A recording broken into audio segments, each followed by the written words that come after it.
Hey everybody, welcome to the Simple Investing Hidden Nuggets. Now the information may seem overwhelming at first, but remember to try to grab one nugget out of these interviews and build upon that to become a better trader. All right.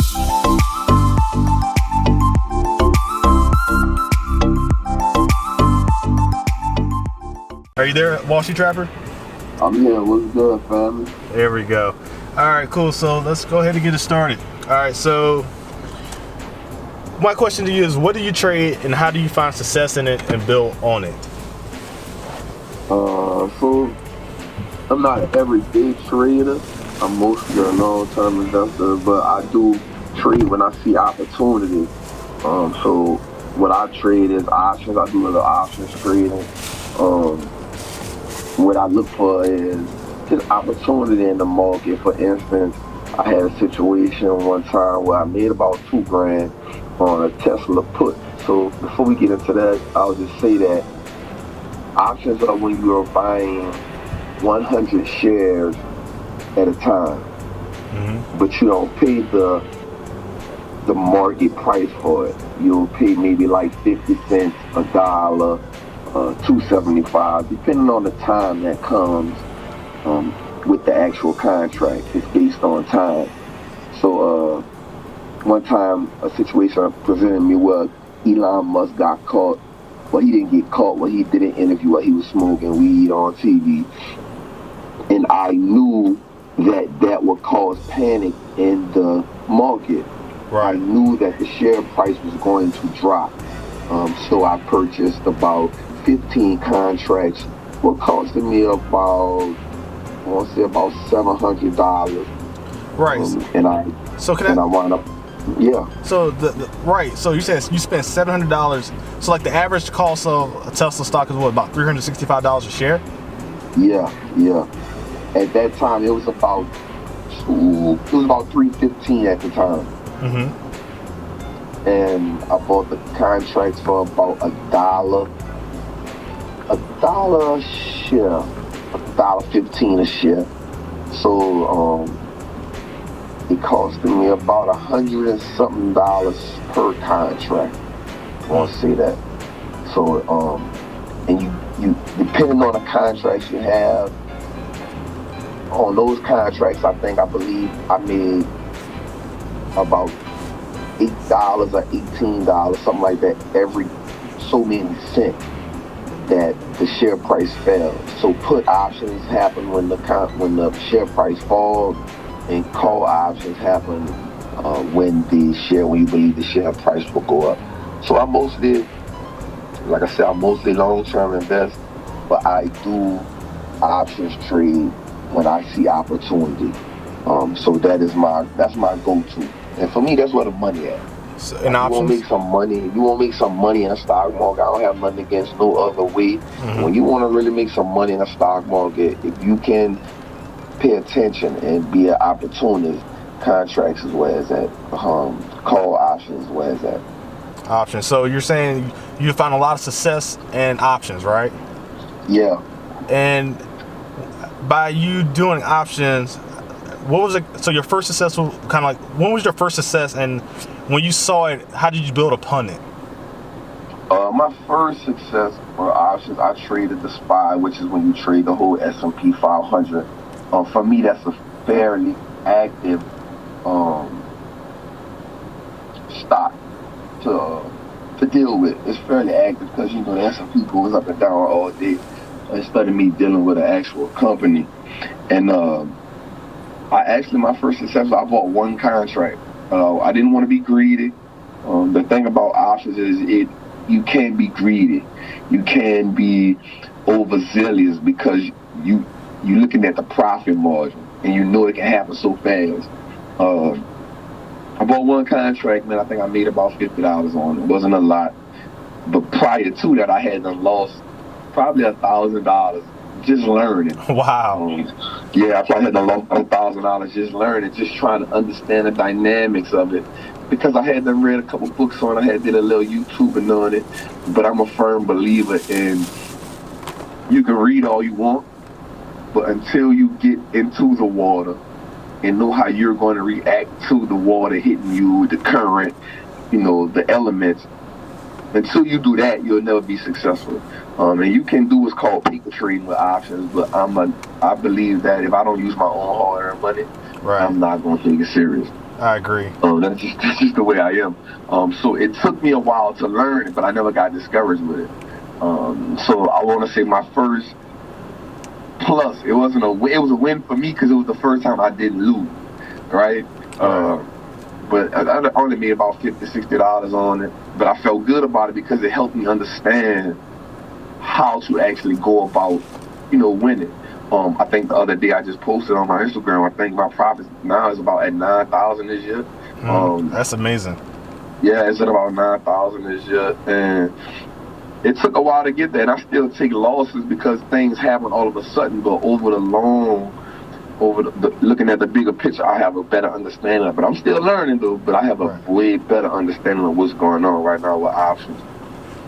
Right. And what do you think was the difference between what you're doing at first by learning how to trade options versus your first $50 success?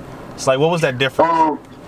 Well, in the beginning, I didn't understand the actual strategies that came with it. So, for instance, with options, there's this thing called in the money. Right. In the money is when your price is close to hitting. It's real close to it. Your time is good. Everything is perfect. And it costs a lot. Well, I figured I can go to cheaper, right? So let's say in the money option may cost you $35 a share. Now you're looking at every option is 100 shares. Right? Every contract is 100 shares. So for $35, that's going to be like $3,500. I was like, wait, I ain't about to pay that right there. So I was looking for the cheapest ones, which would be way out the money, which means they have a further chance of hitting. But they might be like 5 cents, 10 cents, a quarter, something like that. So I would try to, get those, and it would be way out of money. Like the chance of them coming through wouldn't be nothing. But I was trying to be cheap. You know what I'm saying? Like, all right, let me get this one. It's cheap. It's only going to cost me $50 for 100 shares. And I was losing my tail off just doing that. Like this not it. Something ain't right. You know what I'm saying? So then after I figured that wasn't it, I had to learn about the Greek option, which deals with the profitability that you can receive, the volume, the volatility in the market. It has a lot to do with the options that you pick. So it took a lot for me to learn. It's a lot of variables that come into you learning about options, but now I look at it and it's really not that hard. Things are really hard when you don't understand what's going on. If I tell you how to get to my house from here, this being your first time coming here, it's going to seem like a long drive. Right. But once you come here once or twice, you're like, I know how to get here. You may even find a shortcut to get here because you understand where you're going now. So that's the same thing with options. I didn't know what it was. I really didn't know no one doing it. So I had to learn and teach myself, which is cool. Right. But when teaching yourself, as you would know, failure comes with that. I won't say failure, but losses come with that. And I was willing to take the losses. It's cool. It's cool. Especially I saw this guy on YouTube make $1 million trading options. Within like a year time, I was like, okay, this is where the money is. I need to just learn how to do it. So I was dedicated to it. I'm still learning. Right. So it sounds like you're self-taught. So like, do you favor more like YouTube? Like myself, I like to watch YouTube videos. I'm much a visual person. But do you use books? Do you follow a certain type of people? How did you come about learning your material? Mostly, I'll get on YouTube to get a feel for it. Right? Just to get a feel for it. I'll get on YouTube for hours. Right. I don't watch TV at all. I read some books, but for me with the options book that I read, the information was vague. Right. It didn't really paint a clear picture to me. So I got on YouTube and I watched a few things. One was like Tasty Treats. One was I won't say Seeking Alpha, something like that. I can't think of what it was. I just watched a few things. I even watched TD Ameritrade. They have one about options on their Thinkorswim platform. Right. So I just watched it for a while, and actually I lost because I would get some information off that I thought was it, and didn't listen to the whole thing. I didn't let the whole information play out. I'm like, oh, all right, this is right here. And I would try and I would fall flat on my face. I'm like, damn, what I missed? You know what I'm saying? So I would go back. So I had to pace myself. Another thing, I just had to pace myself and learn, about certain things. And I want to say, trust in my gut. Right. Trust in my gut was important for me. A lot of times, I would tell myself, I'm going to go put some put options in. I'm going to put a put option in on this. And I was like, nah, I'm going to put a call on it. And I would fall flat on my face. I would lose. But I learned how to minimize my losses too as well. I learned how to minimize my losses. And that's something that was important to me. Because with dealing with options, you're dealing with a time span, a given date. Right? You give yourself a date. You're saying the stock is going to hit this price at this date. And sometimes I would let the losses ride too long, right? Planning for that bounce back. Well, I got 3 weeks, I got a month, it's going to pop back. And I didn't realize that the closer you get to the date, the less valuable and the harder it is for your money to bounce back. So I had to learn that, to just start cutting my losses a little earlier than what I was doing before. Okay. All right. And also about your background. So you go by the Wall Street Trapper. Like, where's your background before you started? Like, how did you even come to the realm of investing into the stock market? And yeah. Right. So, I'm from New Orleans. Everybody knows this. I always tell people that we don't know I'm from New Orleans. I'm from uptown. So I just was in the streets my whole life, man. I went to prison at 16 for attempted murder and robbery. And just in the process of me being in the streets, the process of me being in prison, I actually ran into this guy, man. It was crazy because he picked me out of all people. We was in a cell together, and I won't say this in a way, so like usually in prison, white people don't really be talking to black people like talking about it, right? It's like a real segregated situation. Right. And so we was in a cell together, so we kind of didn't have an option but to talk to each other. But I was young and I was kind of like on my shit at that time with the bullshit. Excuse me for saying that. But and he was just like, he asked me one day, he was like, man, I've never seen as many black people in my life. And in my mind, I was like, what? Like, what? Where you been at? But I didn't understand. I had, at that point in time, I had really just been to New Orleans, and I had maybe been to a couple other places. Haven't really explored the world that much. I was only 16 at the time. So he was just like, man, like, I don't mean no disrespect, but he was like, man, y'all playing the wrong game. And immediately in my mind, like, something triggered me, and I was like, man, this ain't no game. You think it's a game? Like, we out here in the streets, trying to get money, trying to provide for our family, this ain't no damn game. You playing a game. He was like, nah. He said, that's the problem. You don't understand it. It's all a game. It's all a game. And until you switch the game you playing, you're going to always lose because you playing a game that's designed for y'all to lose. And I was like, what? Like, that hit me so hard. I was like, what? He was like, man, let me tell you something. He was like, you in here doing 10 years in prison for shooting at somebody, probably behind some drugs. And I was like, yeah. He was like, I'm in here, I have 18 months for simply getting some money out of my company. I was like, well, how much money? He was like, I got $2.8 million out of my company. I was like, what? You lying. Read his paperwork. Paperwork was in there. He only had to do 18 months and he paid $1.6 million restitution. He was able to keep the rest of the money. Now, you got to think about this. This before Instagram, Facebook, social media. So when he showed me pictures of his lifestyle at that point, it blew my mind. Remember, I'm 16 at the time. I barely left New Orleans, so I have never really seen mountains before. I heard of Las Vegas, but I've never seen Las Vegas before. I've seen yachts on TV, but I've never seen them in person. He showed me pictures of his family. He showed me pictures of his lifestyle, and I'm like, damn. So my next question was, well, what game you playing? He was like, man, look, man, wealthy people know how to play the stock market. They know how to invest their money, and they know how to beat the system with taxes. And that shit just hit me, man. Like, I was like, damn. So this probably was like in 2001, I would say that.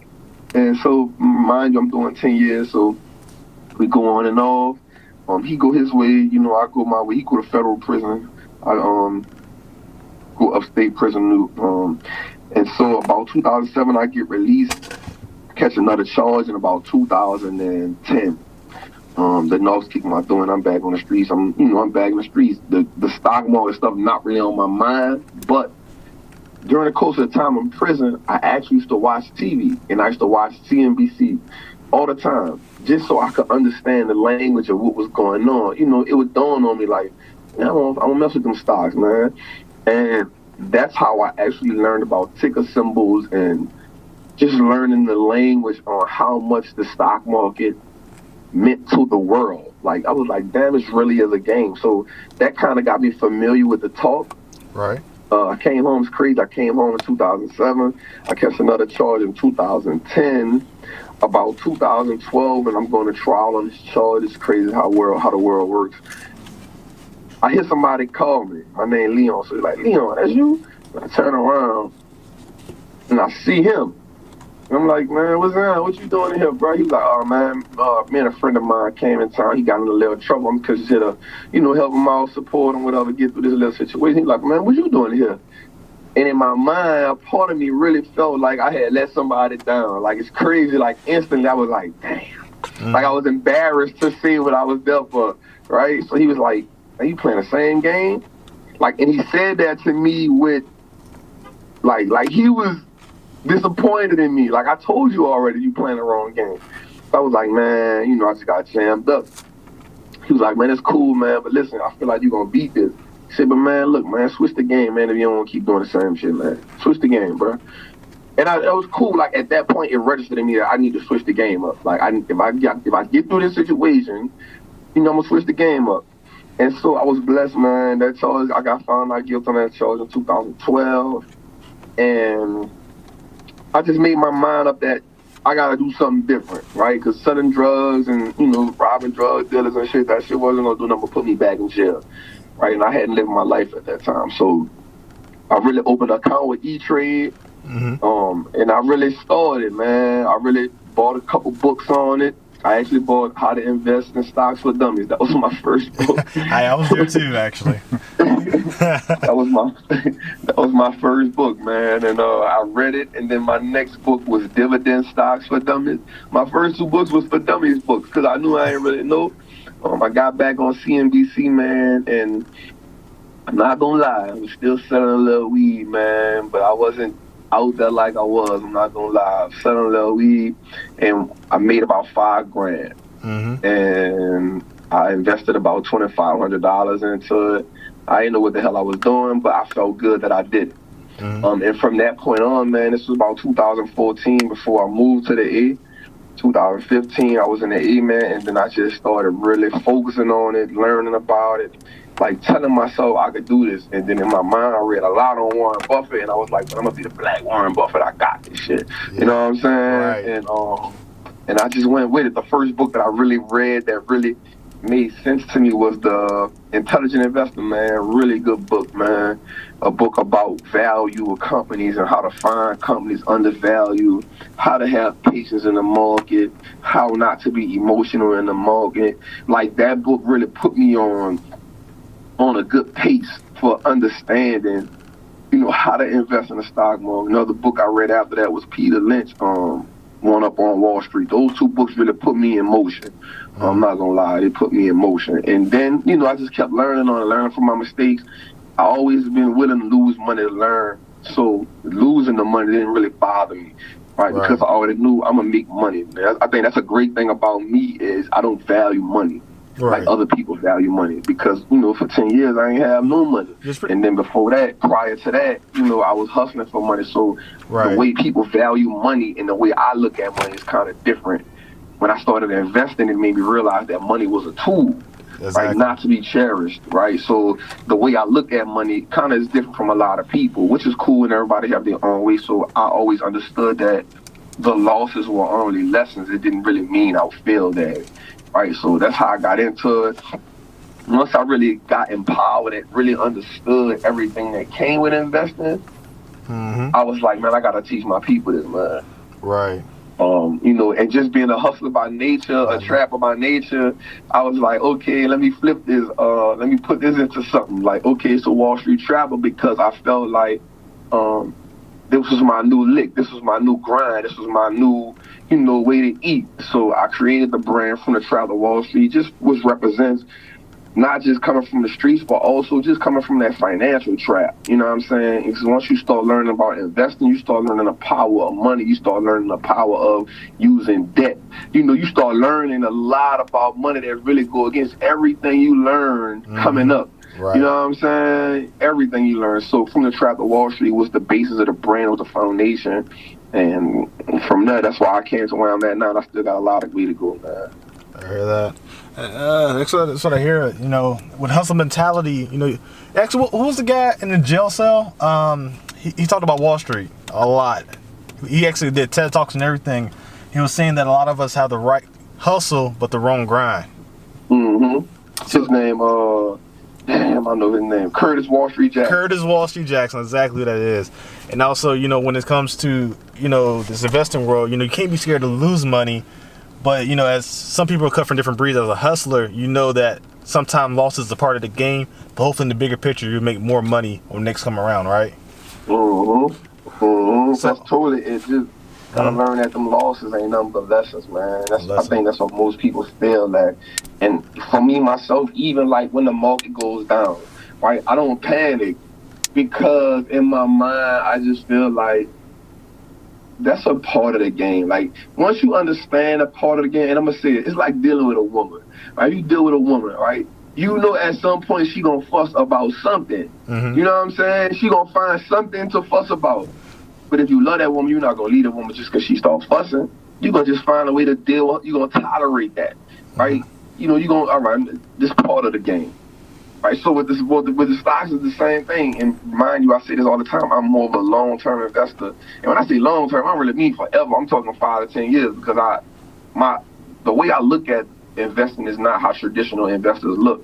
They say that, find companies you can buy and hold forever. Well, the world changes to me every 10 years, right? So I never know what's going to happen with a company. But if I can see from now to 10 years, I think everything will be cool. I'm cool with that company. Then when the next 10 years come, I'll see, okay, this is what I got to do different. But I just look at the stock just like that. Like, once you understand what come with it, you understand extreme highs and extreme lows come with it, and you got to find out where you fit in the midst of that. How you gonna react to that? You know what I'm saying? Again, you dating a woman, but then when you get in a relationship with her, and then when y'all move together, now you see who that woman is, right? So you gotta ask yourself, okay, I'm gonna see her at her great days. It's cool. On her bad days, can I really tolerate her? Right. You know what I'm saying? If you can tolerate her, then that's cool. And that's how I look at the market. That's what these companies, on their good days, is all love. When they on their bad days, can I tolerate them? I'm sure I can. So that's where my tolerance comes from, man. That's, Yeah. I hear that. All right, so I also have other people in the car as well. So Tyree, he has a little bit of experience with Forex. He's, what would you consider yourself, Tyree, when it comes to Forex? I consider myself, I don't want to say beginner because I know some stuff about it. I say like intermediate. So beginner to intermediate, and we have Nathan Niles in the back. Beginner. He said he's a beginner. Complete beginner. Completed beginner? Yeah. Have you traded? Have you done any type of trade or anything? I tried that demo you gave me, but it didn't. I still need to learn some on it. Okay, awesome. Yeah. So I'm gonna give just like split second. I know we've been talking back and forth. If you have any questions, what y'all think about this?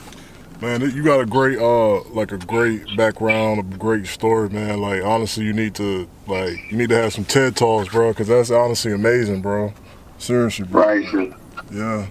Yeah, man. I pick off with my man Nate saying, man, you're doing a good thing, man. Like, just try to use your platform for especially for people that don't have anything, especially in our community, man. Like, we don't have a lot of financial literature in our community. Yeah. It's very important that, to understand and bring that to the platform, just like my man B doing here. Yeah, like as far as like what you said about your celly, he said the right thing, man. Like, he was like, we playing the wrong game, man. Like, we you know what I mean? Like, we really need to be on this real stock market wave, man, cause I'm taught it to, as a people, having that stigma, you know what I mean? Like you know what I'm saying, not being smart with money, not investing, you know what I'm saying? It's time for us to be on that, you know what I'm saying? It's time. It's been too long, you feel me?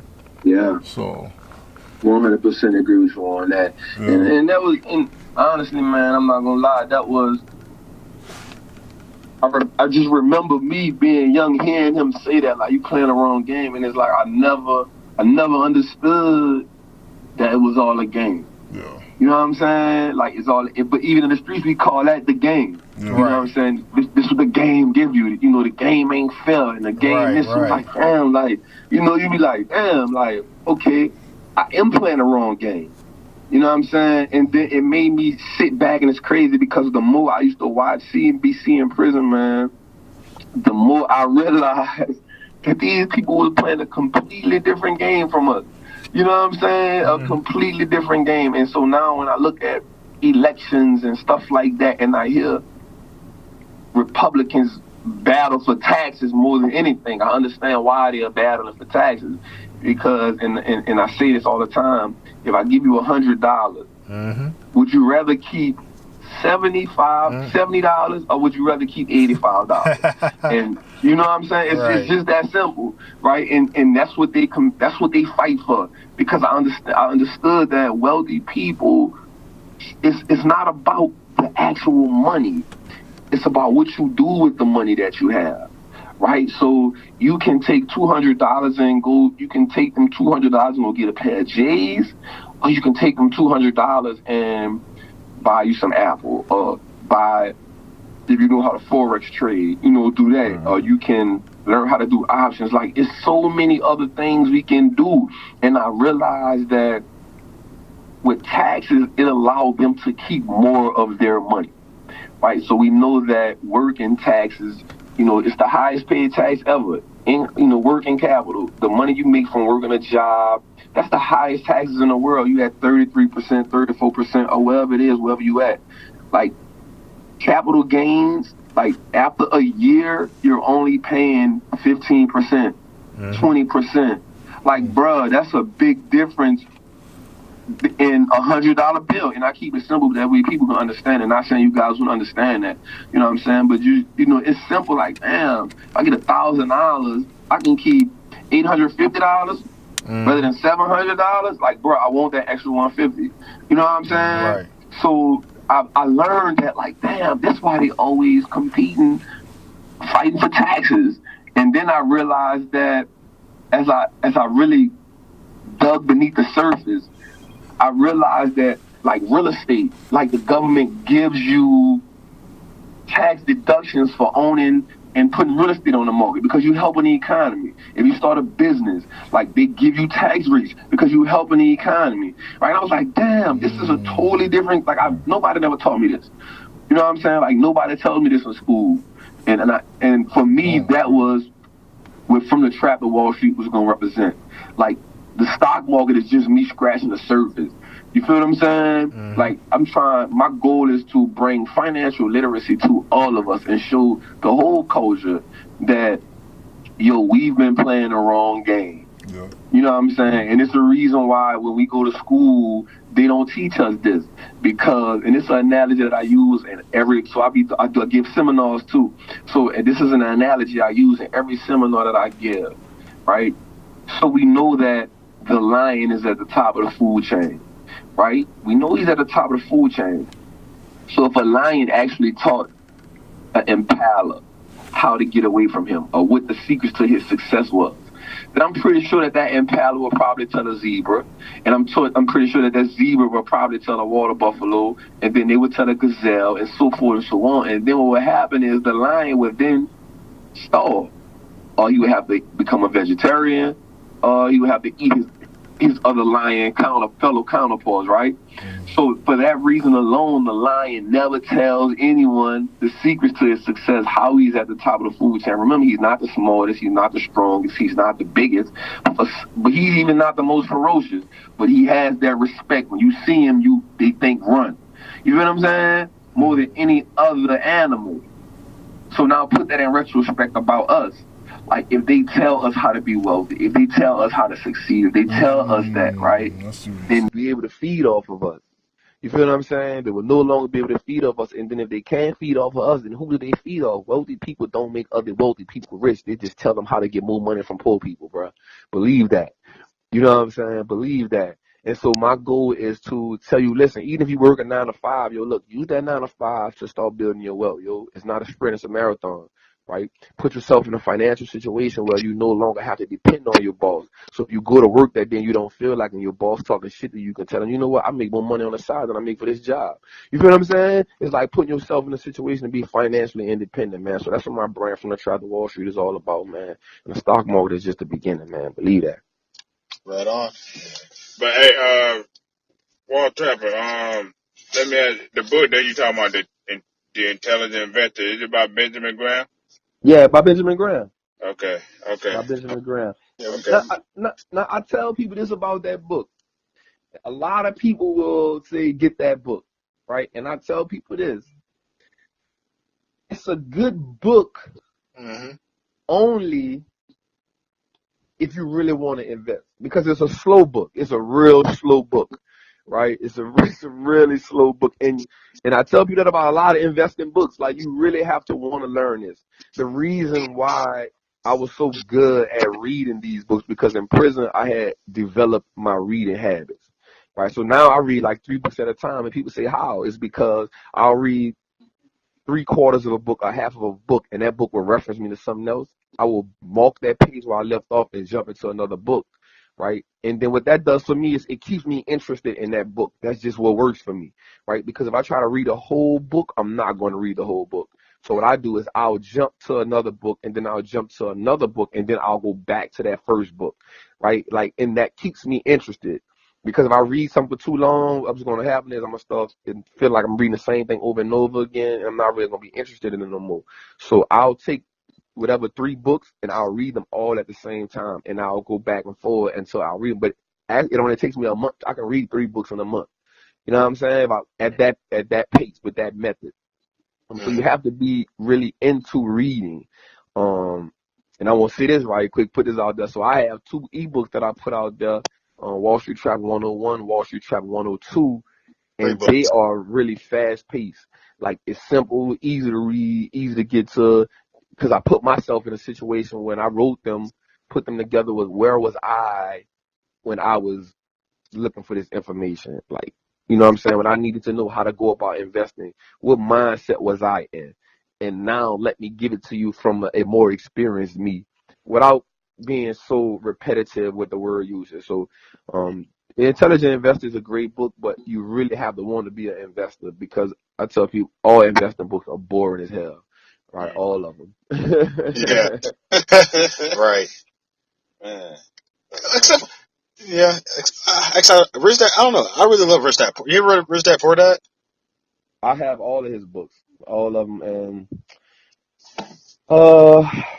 I feel a certain way about his books. I feel like he give information, but I also feel like it's repetitive.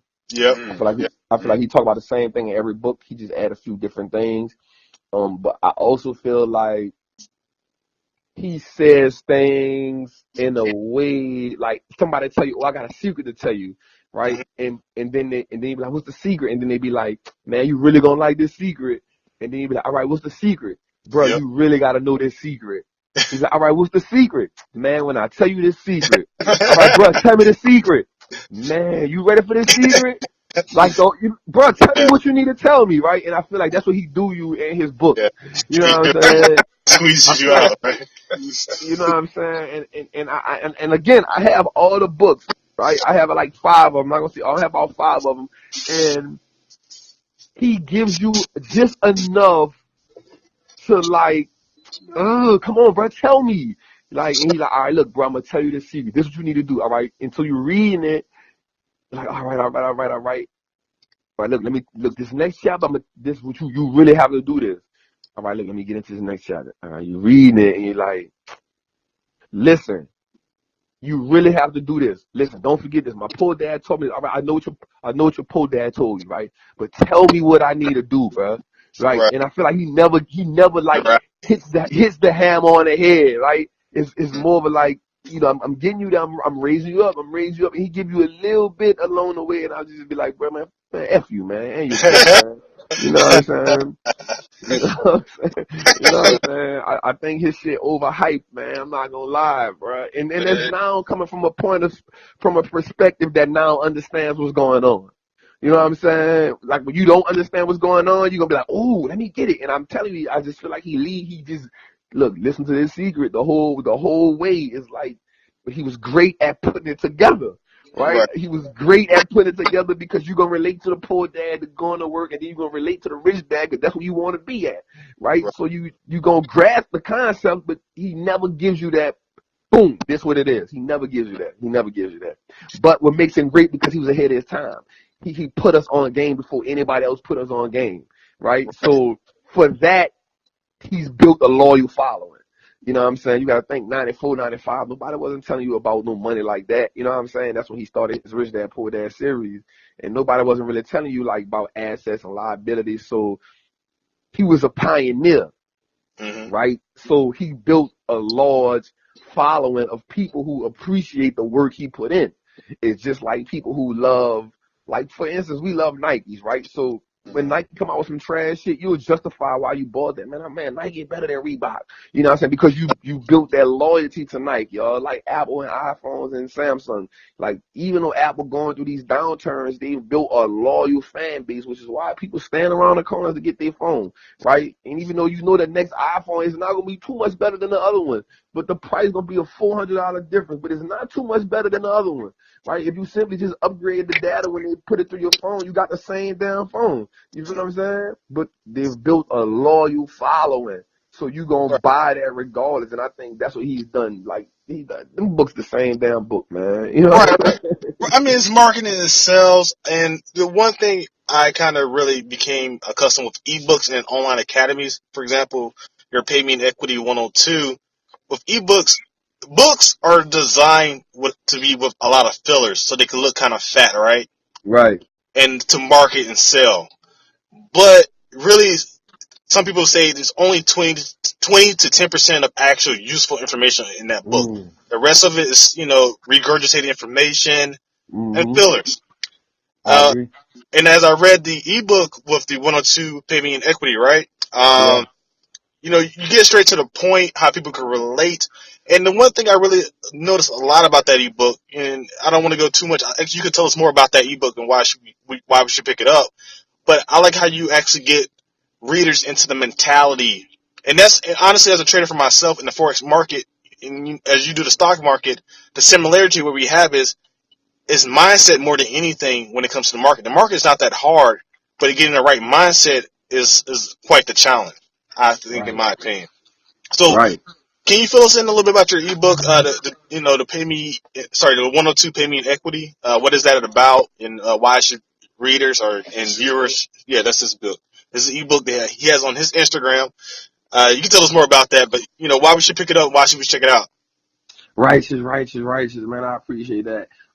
So Wall Street Trap 102, Pay Me in Equity, man. Oh man, I ain't gonna lie, I love that book, man. I think that's the best thing I've done since I really started this journey, simply because it came from a point of view of total and complete understanding, right? So the reason why I think people should check out, Wall Street Trap 102, Pay Me in Equity, is because it really focuses on why equity is more important than money, right?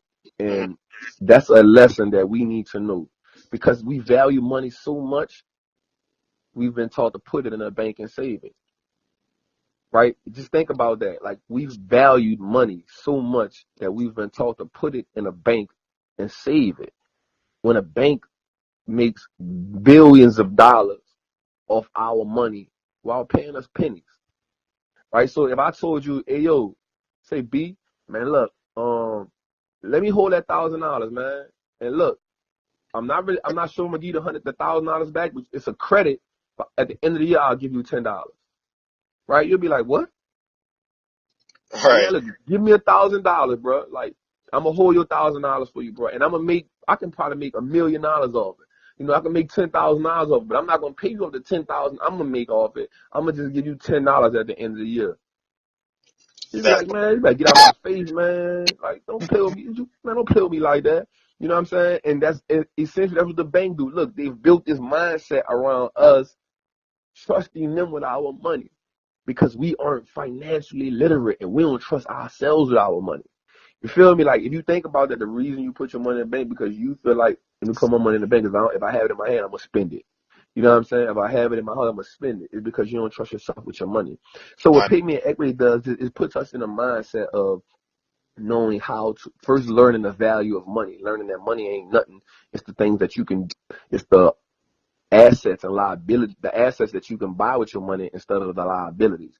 So payment equity talks about assets and liabilities, the difference between the both of them, and then why and how your money consistently works for you as an asset. You know what I'm saying? How equity is 2 times, 3 times, 4 times better than actually having cash on hand, right? And that's what we don't understand. Like equity is power. And I go into the 2 things that all wealthy people have in common. And no matter what state or financial state they're in, is assets and ownership. Mm, Ownership is the key to wealth, man. Ownership is the key to wealth. It's not money. They only use the money to make more money. Right? Because if you look at the nature of money, that's the nature of money. The nature of money is to make more money. Just like people think this.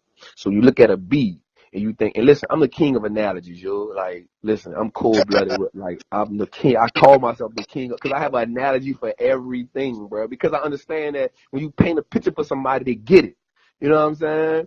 right. So you look at a bee, right? We look at a bee, so we think, okay, the nature of a bee is to create honey. But that's not the nature of the bee. The true nature of the bee is while he's creating the honey, as long as he's flapping his wings, he's really pollinating the air. You feel me? That's when you're looking at it from a deeper picture. So without bees, bro, we would suffer. You feel me? Like real talk. Like go look up the nature of a bee and how important they are to society. Right? They pollinate the air. That's how we get the fresh air. Without bees, we die off easy. So the nature of money is this. The nature of money is to create more money. So when you get paid your check, right? When you get paid your check, you take that money and you go spend that money with somebody. Right? At that point, you've made them some money. So they're gonna take that money and they're going to do something with it. They're going to put it in the bank, which the bank going to make money, or they're going to go spend it with somebody else. They make money. Like Right. money never stays still, right? It has to keep moving because that's the nature of it. So with payment equity is more of, listen, instead of continuously taking your money to make someone else rich, instead of your money consistently moving for someone else, listen, this is how you make it move for yourself. You feel what I'm saying? This is why you need to focus on equity because now with inflation going up and down and your money sitting in the bank, it ain't doing nothing for you. But if your money is into a business or if your money is into the stock market or your money is into something that can make you more money, it's sucking that inflation up. It's eating that inflation. It's being at its essence. It's being true to what it is. It's like when you find your own purpose, right? When you find your purpose, you are more, uh, you give more to life. You feel more to it. So when you put money in a situation where it does what it does good, it's only going to benefit you. And that is ownership and equity, man. Assets, man. Equity bearing assets, man. And that's what payment equity is, the base of the foundation for what it's about, man. It's about teaching us how to take our money and let that money work for us. And I know we've heard that a lot of times, but payment equity shows you why you need to be doing this. Right? And it's straight to the point. It's no filler. That's why my ebooks are short. They're only 30 pages. I ain't trying to keep you there forever and lock you in. I'm trying to get you in 30 minutes. I'm trying to make you read it, understand it, and say, you know what? I'm playing the wrong game. I'm playing the wrong game. And that's what payment equity is all about, man. Wall Street forever. Yes, indeed. I was gonna say one great thing off of that. And who would you say your book will be more for beginners, intermediate people, advanced? Who do you think should pick up this book? All right, so first of all, let's say Wall Street Trapper 101 is mostly for beginners. I wrote that for myself, for in the mindset of when I was a beginner, the things I need to know. Wall Street Trap 102 is for anybody, whether you're a novice, whether you're a beginner, whether you're an intermediate, whether you're an experienced investor. It don't matter, because even as an experienced investor, you can still not understand the importance of equity.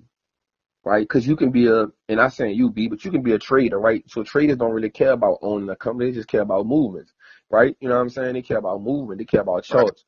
Well, even with trading, like, you can be the most experienced trader. Like I said, you don't care about ownership.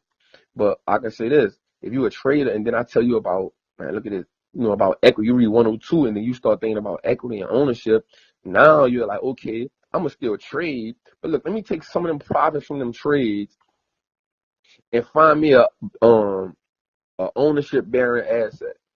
You know what I'm saying? Let me Right. find an asset that I can put that can give me equity. So now you hit a trade, you might hit for $100 or $200 profit in a trade. Well, look, let me put this 140 on the side, right? Let me put it in my other investment account, or let me put this in something that I want to invest in that can give me equity. So now every trade you profit on, you put some money on the side, you put some money into something, and boom, now you buy your asset that will grant you equity in the long run. So that book is for anybody on any level if you don't understand the power of equity, right? And that's why it's called payment equity, because at this point we need to really be worried about having equity and ownership more than money, because a dollar not worth nothing, man.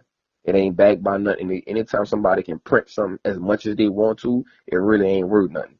You know what I'm saying? It really has no value, because they can print a dollar how they want, when they want, however they feel like it. So if somebody has that much power, then at some point they can cut that shit off, right? They can put you in a situation where they have control to cut it off. But what you can't cut off is my business. You know Right. what I'm saying? My business, that's under mine. That's mine. You know what I'm saying? That money is yours. So I'm going to use that money to put this in a situation to build more of me. Something you can't touch. You know what I'm saying? So that's the great thing about payment equity, man. Just shift your mindset on why you need asset and why you need ownership, man. Well, we all heard from the best here. So, thank you, Wall Street Trapper, for coming out today to do this interview. First podcast with the Simple Investor. Something I look forward to do again in the future as we talk about new topics and release new ebooks. I want to say thank you again. Appreciate that, man. Appreciate you, man. And I'm sorry, man. When you called me, I was just waking up, man. I had a long day, man. I was like, damn. I looked at them, I'm like, oh shit, let me get up, man. You know what I'm saying? So I appreciate you hitting me back, man. Oh no, it's been a pleasure. I think it's actually been a long time. Actually, I think we wanted to talk with each other for a long time, but just never. Yeah, man. Yeah, we've been pulled the league up. Even when you come to the city, man, when you come to the A, I be gone. When you come to New Yeah, Orleans, we can't hit up, man. So yeah. this is a good situation, man. I appreciate you, man. I appreciate y'all fellas for tuning in. I appreciate y'all fellas for the feedback, man. I love that, man. Man, Yeah, no problem, appreciate man. you, man. Appreciate you. I might get into it. I might look up your book too. What's up? Man, righteous, man. Righteous, But man. his Instagram is his Instagram is what? Wall_street_trapper, right? Yes, sir. Wall_street_trapper, man. And on that page, man, I just, a lot of people tell Oh, he me put a lot. on the page, I put out a lot of, man, you giving away a lot of information. And this is what I tell people, man, listen, I'm not trying to get rich off the culture. Don't get me wrong. This is my business and this is what I'm doing. But my investment's going to give me that, man. You know what Right. I'm saying? My investment's going to put me in a wealthy situation, man. My business from the Wall Street Traveler is really just my introduction to the world. Like, yo, this what we doing, this what I'm on, right?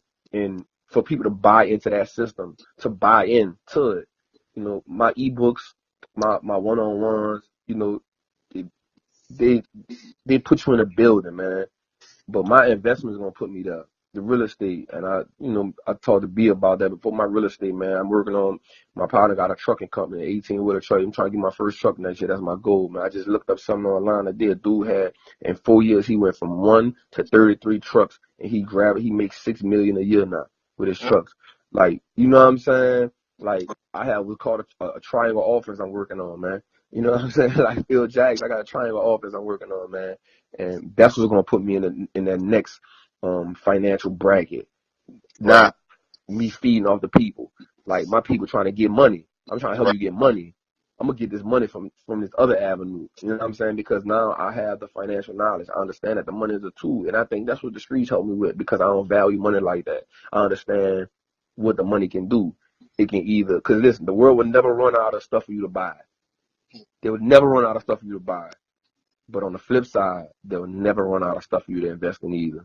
You know what I'm saying? Nice. So, man, holler at me, man. Y'all got the page, man, _wall_street_travel, man. Check the ebook out, man. When y'all do check it out, man, just give me y'all input on it, man. I love that, because I post that all the time in my highlights. It's called Street Cred. I always post that feedback, and that's so people can see what I'm doing and see how people respond to it. So far, it's just been a great response. I done built the page up to like almost 7,000 people in a matter of like 5-6 months. So I appreciate that organic growth, man. People really rocking with me, man. I appreciate that, fellas.